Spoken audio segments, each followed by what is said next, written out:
नमस्कार, एक बार फिर से बहुत स्वागत है आपका। सीधे चलते हैं आपको संसद की कार्यवाही में, जहां पर वक्फ संशोधन बिल को लेकर चर्चा जारी है। किसके बीच में है?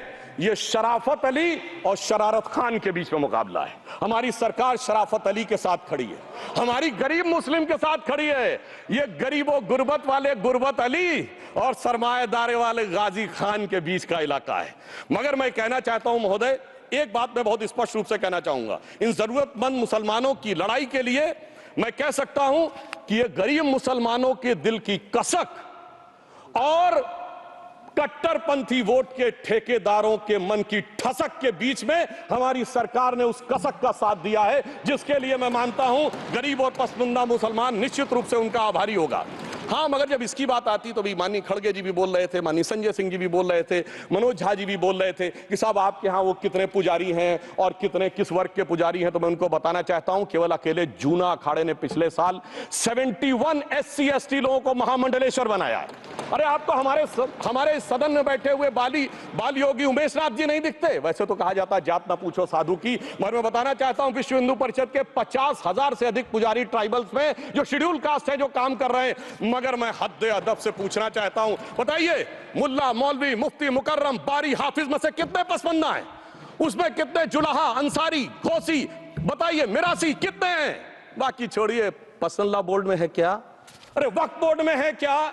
इसीलिए मैं कहता हूं खुद मियां फजीहत दूसरों को नसीहत। अगर ईमानदारी से बात करनी है तो उस पर आगे। मगर मैं एक बात और कहना चाहूंगा कि हमारी जो सरकार ने नाम दिया है, इसको उम्मीद नाम दिया है। और ये उम्मीद है किसके लिए? उस ईमानदार मुसलमान के लिए और देश के हर खास व आम के लिए ये उम्मीद है। मगर सभापति महोदय, कुछ लोग वो हैं जो उम्मा का ख्वाब पाले हुए थे।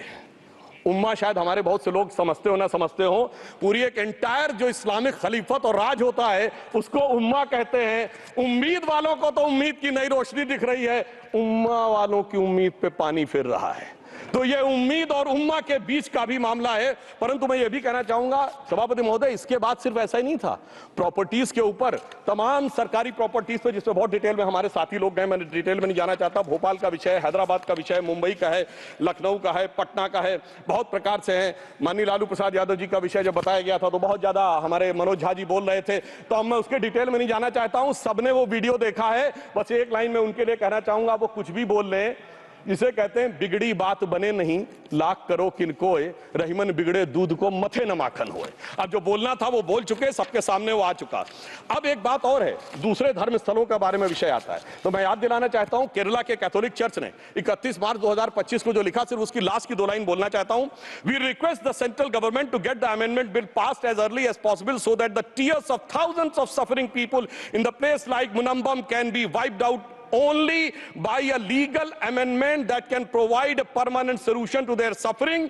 We urge all the MPs from opposition party to support the bill so that the historic legislation can become unanimous. मगर सभापति महोदय, ये अल्पसंख्यकों की बात करने वाले जब अल्पसंख्यक की बात आती तराजू पे तोलते हैं, किसका वेट ज्यादा है, किसकी धमक ज्यादा है, किसकी खनक ज्यादा है, फिर तय करते हैं कि माइनॉरिटी के साथ आना है, किस माइनॉरिटी के साथ नहीं आना है। और मैं एक और बात कहना चाहता हूं, तमिलनाडु के तिरुचेरी मंदिर की बात आई, यमुनानगर में गुरुद्वारे की बात आई, केरल में क्रिश्चियन कम्युनिटी की जमीन की बात आई। बहुत सारे लोग प्लेसेस ऑफ वर्शिप के एक्ट की बात करते हैं, तो as per places of worship act Tamil Nadu का मंदिर का तो स्टेटस नहीं चेंज हो सकता भाई। 15 अगस्त 47 के बाद किसी प्लेस ऑफ वर्शिप का स्टेटस नहीं चेंज हो सकता, तो वक्फ बोर्ड को क्लेम फॉरफिट कर देना चाहिए, because it is in contrast to the places of worship act. परंतु अब सुनिए, यही गुरुद्वारे के बारे में भी होना चाहिए। मगर सभापति महोदय, चाहे वक्फ बोर्ड का एक्ट हो, चाहे प्लेसेस ऑफ वर्शिप एक्ट हो, एक ही को फायदा होना है, जिसे कहावत में कहते हैं खरबूजा छुरी पर गिरे या छुरी खरबूजे पे गिरे, आखिर में कटना भगवे रंग के खरबूजे को ही होता है। अब मैं यह भी बताना चाहता हूं कि इन संपत्तियों के द्वारा जो कुछ हुआ, उन्होंने इतनी चीजों को लिया है, इतनी चीजों को लिया है। एक पुराना उर्दू का शेर है कि मिटे नामियों के निशान कैसे कैसे, और ये जमीन खा गई आसमां कैसे कैसे, इस जमीन ने कैसे कैसे लोगों को अपने में समा लिया, इसकी तमाम तारीख गवाह है। अगर मैं इसमें बहुत डिटेल में जाऊंगा तो सदन का बहुत सारा वक्त जाएगा, परंतु मैं एक बात ये कहना चाहता हूं कि जब इतना ज्यादा आगे बढ़ गया तो फिर कोर्ट ने आगे इंटरवेंशन करना शुरू किया। मैं डिटेल में नहीं जाना चाहता हूं। अभी कार्तिकेय शर्मा जी ने बहुतों ने बोला सैयद फैसल का case versus union of government, Allahabad high court के केस को कहा, मगर Bashir versus state of West Bengal case में उन्होंने बहुत क्लियर कट कहा है कि waqf is not a religious denomination in accordance with Article 26 of the Constitution, so the matter relating to the restricting the economic, financial, political and other sectoral activities that may be associated with religious practice under Article 25(2)(a) of the Constitution can be regulated by the state. तो मुझे लगता है अब इसके बाद कोई किंतु परंतु का स्कोप नहीं रह जाना चाहिए। परंतु उसके बाद भी सभापति महोदय जो कानून को न माने, जो कहे संविधान को नहीं मानेंगे और जो ये कहे कि साहब अदालत के आदेश को भी नहीं मानेंगे, तो फिर इसका मतलब उसके मन में तो एक ऐसी बादशाही आ गई है। इसके लिए मुझे सभापति महोदय वो पुरानी वाली फिल्म अगर लोगों को याद हो तो मुगले आजम का वो सीन याद आता है कि जब अकबर ने अनारकली को कैद कर लिया तो सलीम कहता है जब्त मैं करूं जिसकी की जमीन वीरान हो गई है, जब्त वो न करे जिनके सिर्फ शौक के बाद चाहत को ठेस पहुंची है। ये जिल्ले इलाही की बादशाही नहीं बल्कि खुदाई है। मैं कहना चाहता हूं जो संविधान को न माने, कानून का न माने, इसका मतलब वो अपनी खुदाई में जी रहा है। तो ये वो लोग हैं।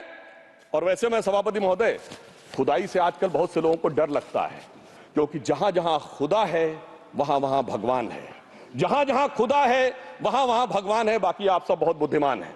अब मैं ये भी बात कहना चाहता हूं, और वैसे आखिर में उस अनारकली को कैद से छुड़ाने के लिए सलीम का एक हिंदू साथी दुर्जन सिंह ही आया था। मैं कह सकता हूं कि वक्फ की इस मुकद्दस जमीन को अगर कैद करके रखा है तो उन चंद लोगों ने जिनके दिमाग आज भी उन चीजों में भरे हुए हैं कि कोई समझता हम तो किसी जमाने में हुक्मराने वक्त थे, कोई कहता हुजूर नवाब थे, कोई कहता बादशाह आलमगीर थे, कोई कहता है बादशाह गाजी जिंदा पीर थे।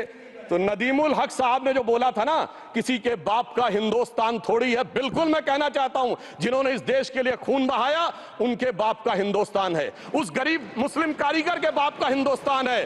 पर जो ये कहते हैं कि आगरे का लाल किला किसके बाप ने बनवाया, आगरे का किला किसके बाप ने बनवाया, दिल्ली का किला किसके बाप ने बनवाया, हैदराबाद का चार मीनार किसके बाप ने बनवाया, उसके बाप का यह हिंदुस्तान नहीं है।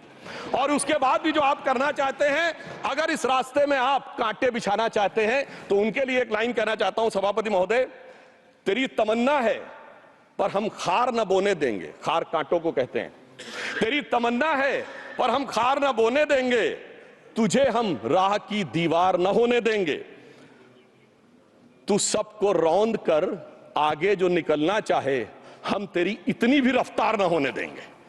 और इसीलिए हमारी सरकार ने इस विषय के ऊपर एक सही और सटीक प्रयोग करने का प्रयास किया है। मैं दूसरी बात यह भी बताना चाहता हूं, हमारे डीएमके के तिरुचि शिवाजी ने अनायास अकारण यह बात बोली थी कि उस समय जब जिन्ना का उल्लेख करते हुए उन्होंने कहा कि पार्टीशन के समय, तो मैं उनके सुलभ संज्ञान के लिए बता देता हूं, 1946 की कॉन्स्टिट्यूएंट असेंबली में मद्रास प्रेसिडेंसी में 30 आउट ऑफ 30 सीट जो थी वो मुस्लिम लीग ने जीती थी विद 95% ऑफ वोट्स, और एक भी मुस्लिम वहां के बाद बाहर नहीं गया।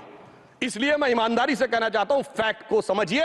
और जो मद्रास प्रेसिडेंसी के मुस्लिम लीग के अध्यक्ष थे और पीजे पोकर साहब बहादुर और मोहम्मद इस्माइल, वही बाद में इंडियन यूनियन मुस्लिम लीग के अध्यक्ष बने, और उन्होंने 28 अगस्त 1947 को सेपरेट इलेक्टोरेट मांगे।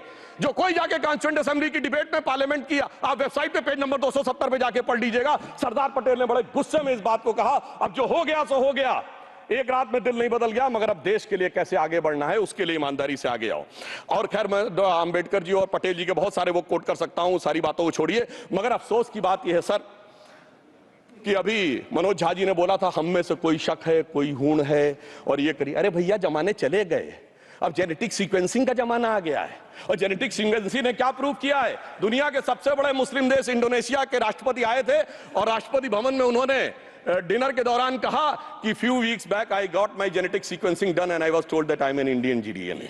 अरे साहब कहां गुलामी की मानसिकता में पड़े हुए हैं सभापति महोदय।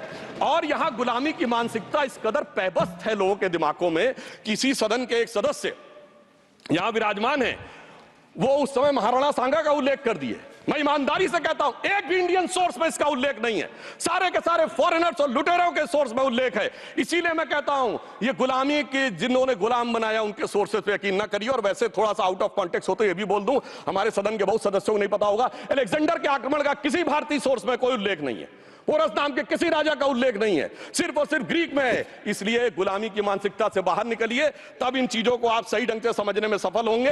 मेरा अब यह भी अनुरोध अपने सदस्यों के साथ है। वक्त की अवधारणा के बारे में बहुत कुछ बोला जा चुका है कि ये ओरिजिनली कहां से आया, पर मैं इतना कहना चाहूंगा, सबसे पहले वक्त का उल्लेख आता है जब ससनिड एम्पायर को खलीफा उमर ने कैप्चर किया, तो आज का जो सदर्न इराक है उसके इलाके को उन्होंने वक्फ डिक्लेयर किया और वो स्टेट के द्वारा कंट्रोल होता था। स्टेट के बारे में माननीय नड्डा जी ने अभी बताया कि बड़े बड़े देशों में किस ढंग से होता था। सर सैयद अहमद खान ने भी वक्फ को मूल इस्लाम का हिस्सा न मानते हुए इसके लिए मुजार शब्द कहा है जो शरिया के अंतर्गत आता है, और इसी के लिए उन्होंने फतवा आलमगीरी को भी कोट किया था। और इसीलिए 1894 की जो प्रिवी काउंसिल का जजमेंट जो आया था वो वक्फ अल औलाद के खिलाफ आया था। मगर सभापति महोदय 1906 में कलकत्ता कांग्रेस अधिवेशन में कांग्रेस ने प्रस्ताव पारित किया कि प्रिवी काउंसिल के जजमेंट में कुछ गलती है, इसे बदलना चाहिए। क्योंकि 1904 में जिन्ना कांग्रेस को ज्वाइन कर चुके थे, इसलिए मैं कहना चाहता हूं फिर 1913 में वो जजमेंट बदला गया। हमारे सदन के बहुत से सदस्यों ने इस सदन और दूसरे सदन में बोला है, मैं एक सेंटेंस बोलता हूं लगेगा जैसे वही लोग बोल रहे हैं। वर्ड ये है, कोट है, since the bill was introduce to administer the Muslim law for Musalmans so the question of public policy does not arise. लगता है जैसे हमारे कोई सदस्यों में बोल रहा हूं। सर ये मोहम्मद अली जिन्ना ने अप्रैल 1913 में ही used this word while moving the report of the select committee to the imperial legislative council. Sir 1913 से 2013 तक भाषा ही नहीं बदली और आज भी भाषा नहीं बदल रही है, हमें ईमानदारी से। और उस समय यूपी और बंगाल ने उसका विरोध किया था। आज यूपी और बंगाल के लोग किस तरीके से साथ में है वो पूरी तरीके से दिखाई पड़ता है। इसलिए हम ये कहना चाहते हैं, हाँ एक प्रश्न बहुत उठाया जाता है कि केवल मुस्लिम ही वक्फ को क्यों दान दे सकता, ऐसा वक्फ बोर्ड में क्यों संशोधन किया गया। मैं ईमानदारी से कहना चाहता हूं, ऐसा नहीं कि मैं इस्लामिक मामलों का बहुत बड़ा आलिम फाजिल जानकार हूं, मगर इस्लाम में बहुत साफ मान्यता है कि जो गैर मुस्लिम है उसकी इबादत अल्लाह कबूल नहीं कर सकते, उसकी दुआ कबूल नहीं होगी तो दान कैसे कबूल होगा। साहब हम इस्लामिक भावना का सम्मान कर रहे हैं। हमारे अल्पसंख्यक मंत्री गए थे तो वो मदीना में एक डेफिनेट लेवल तक जा सकते हैं, उसके आगे नहीं जा सकते। अगर इबादत की इजाजत नहीं है तो साथ जायदाद की इजाजत कैसे हो सकती है। मुस्लिम भावना का सम्मान है, और अगर है तो कोई मुल्ला मौलवी मुफ्ती मुकर्रम बारी आज आके बता दे कि कबूल हो सकती है दुआ, तो हम दान भी कबूल करने के लिए तैयार हैं। और तो और छोड़िए साहब, जब आप कहते हैं कि हर चीज हलाल होनी चाहिए, तो साहब हलाल करने की प्रक्रिया नहीं, हलाल करने वाला भी मुस्लिम होना चाहिए। न्यूज नेशन अब व्हाट्सएप पर खबरों के ताजा अपडेट के लिए न्यूज नेशन के इस QR कोड को स्कैन करें।